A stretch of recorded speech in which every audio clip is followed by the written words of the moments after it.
আসসালামু আলাইকুম প্রিয় দর্শক, আপনারা জানেন যে এর মধ্যে আমাদের এই অন্তর্বর্তীকালীন সরকারের যারা উপদেষ্টা আছেন তাদের ব্যাপারে রাজনৈতিক দলগুলোর এক ধরনের অভিযোগ, সীমাবদ্ধতা কিন্তু প্রকাশিত হয়েছে। প্রত্যেকটা রাজনৈতিক দল যারা এর মধ্যে গত 2 দিনে ডক্টর মোহাম্মদ ইউনূসের সঙ্গে দেখা করেছেন, বিশেষ করে যে 3টা দল দেখা করেছেন তাদের মধ্যে 2টো দল বিএনপি এবং জামায়াতে ইসলামী ডক্টর ইউনূসকে সরাসরি বলে এসেছেন যে কয়েকজন উপদেষ্টাকে সরাতে হবে, এবং অপর একটা দল এনসিপি তাদের যে প্রধান নেতা নাহিদ ইসলাম উনিও কয়েকদিন আগে প্রকাশ্যে বলেছিলেন যে এই উপদেষ্টাদের কেউ কেউ নানা ধরনের ষড়যন্ত্রে লিপ্ত, দুর্নীতিতে লিপ্ত, এবং তারা সেফ এক্সিট খুঁজছেন এবং সেফ এক্সিট পাওয়ার লক্ষ্যে তারা বিভিন্ন রাজনৈতিক নেতৃবৃন্দের সঙ্গে এক ধরনের লিয়াজও করছেন।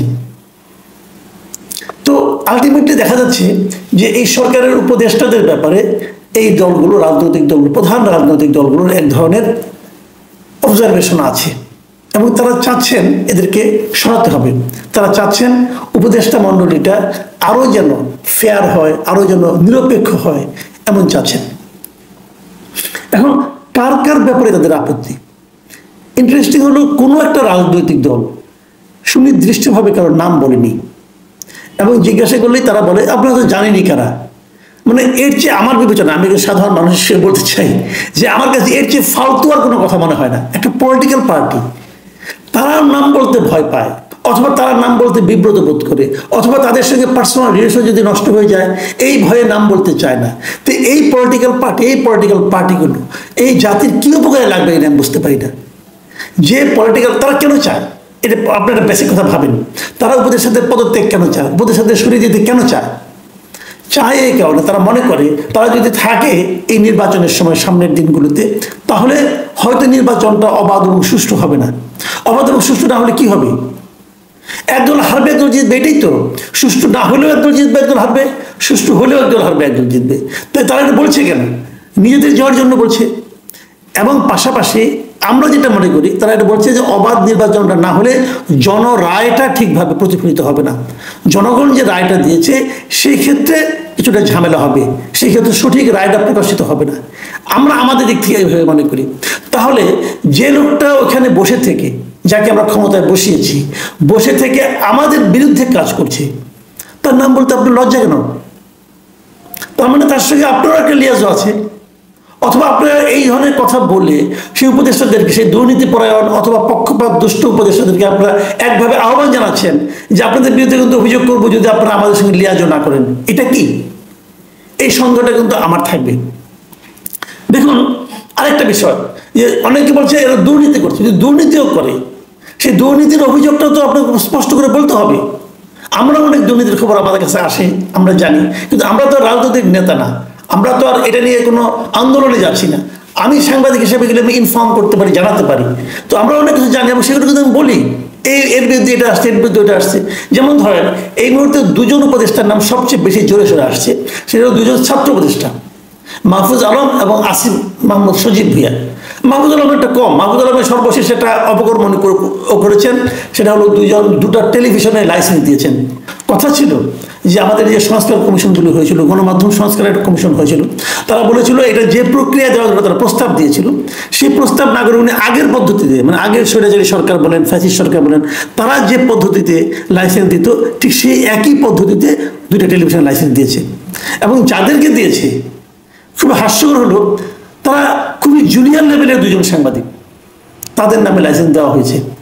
একটা টেলিভিশন চালাতে গেলে কত টাকা লাগে, সেই টেলিভিশনের অর্থনৈতিক সেই সক্ষমতা আছে কিনা, কারণ আপনি একটা টেলিভিশন চাইলে একজনকে দিলেন, সে 500 জন লোককে নিয়োগ দিল, নিয়োগ দেওয়ার কাউকে বেতন দিল না, একটা ভয়াবহ অবস্থা তৈরি হবে। কিন্তু সেই সক্ষমতা তারা আছে কিনা দেখতে তো হবে।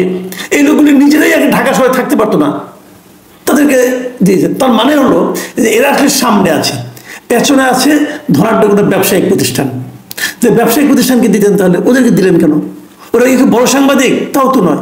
এটা নিয়ে কিন্তু প্রশ্ন উঠেছিল বিভিন্ন পত্রপত্রিকায় এটা প্রশ্ন উঠেছিল, শুনলাম উনি নাকি খুব গোস্বা করেছেন। একজন আমাকে বললেন যে উনি নাকি খুবই গোস্বা করেছেন, কেন উনি তথ্য মন্ত্রণালয়ের এত বড় একজন পাওয়ারফুল মন্ত্রী, কেন পত্রিকাগুলি ওনাকে নিয়ে লিখলো, ওনার কার্যক্রম নিয়ে প্রশ্ন তুললো। শুনেছি, দেখা যাক। তবে তার নমুনাও দেখছি। তার নমুনাটা কি দেখছি সেটা বলি। যে পত্রিকায় প্রথম এই রিপোর্টটা হয়েছিল ওনার টেলিভিশন দেওয়া নিয়ে, সেটা হলো প্রথম আলো। এবং আমি জেনেছি যে প্রথম আলোর উপরে খুব মন খারাপ, এবং হয়তো কিছু বলা বলি হয়েছে কিনা আমি বলতে পারবো না। তবে আজকে সেই প্রথম আলোতেই আমি আরেকটা রিপোর্ট দেখছি, এবং মনে হচ্ছে যে প্রথম আলো বোধ হয় ওনার গোস্বার বিপরীতে কিছু একটা করতে যাচ্ছে। প্রথম আলো আজকে যে রিপোর্টটা হয়েছে সেই রিপোর্টের শিরোনাম হলো 2 উপদেষ্টাকে পদত্যাগ করতে বলা হয়েছিল। এবং এই রিপোর্টে স্পষ্ট করে প্রথম আলো বলেছে যে অন্তর্বর্তী সরকারের শীর্ষ পর্যায় থেকে 2 ছাত্র উপদেষ্টাকে গত সেপ্টেম্বরের মাঝামাঝি সময়ে পদত্যাগ করার পরামর্শ দিয়েছিল, কিন্তু এই 2 পদত্যাগ করবেন না। মানে 2 ছাত্র উপদেষ্টা মানে এই আসিফ মাহমুদ সজীব ভুঁইয়া এবং মাহফুজ আলম, তারা পদত্যাগ করতে চান নাই, বলছেন ওনাদের আরো কিছু থাকা দরকার। আচ্ছা, ওনারা কেন থাকতে চেয়েছেন এটা আমার জানার খুব ইচ্ছা, কি কারণে?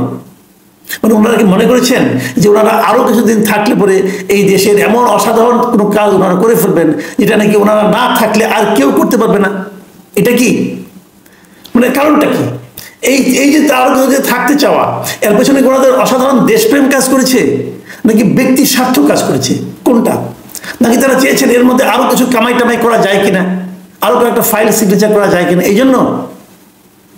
এই যে থাকার জন্য যে গো ধরা একটা অন্তর্বর্তী সরকার, আপনার তো তেমন কোনো দায়িত্ব নাই। আপনার দায়িত্ব একটা নির্বাচন করা, সেই নির্বাচনের স্বার্থে আপনার একটা কনভেনশন কি আছে যে সরকার প্রধান যিনি হন, সাধারণত সরকার প্রধান যদি ইচ্ছা করেন যে একজন মন্ত্রীকে বলেন যে আপনার থাকা দরকার, এই চাওয়াটা, এই ইচ্ছা প্রকাশ করাটা, এটাই তো এক ধরনের আদেশ। আর এরা হলো এমনই গোয়ার এবং মানে আমি মনে করবো যে অজ্ঞ, যে এটাও তারা বুঝে না যে ভদ্রভাবে যদি বলা হয় আপনি চলে যান, এটা গো ধরার কোনো স্কোপ নাই। ওনারা সেই কাজটাই করেছেন। দেখুন, এরা কি আগামীতে নির্বাচনে অংশ নেবে? যদি তারা নির্বাচনে অংশ নেয় তাহলে এই সরকারটাকে আপনি নিরপেক্ষ সরকার বলবেন কিভাবে? অবশ্য জানা গেছে যে মাহফুজ আলম নাকি নির্বাচনে অংশ নিতে আগ্রহী না, কিন্তু আসিফ মাহমুদ যে আগ্রহী নির্বাচনে অংশ নিতে, এটা তো সবাই জানে।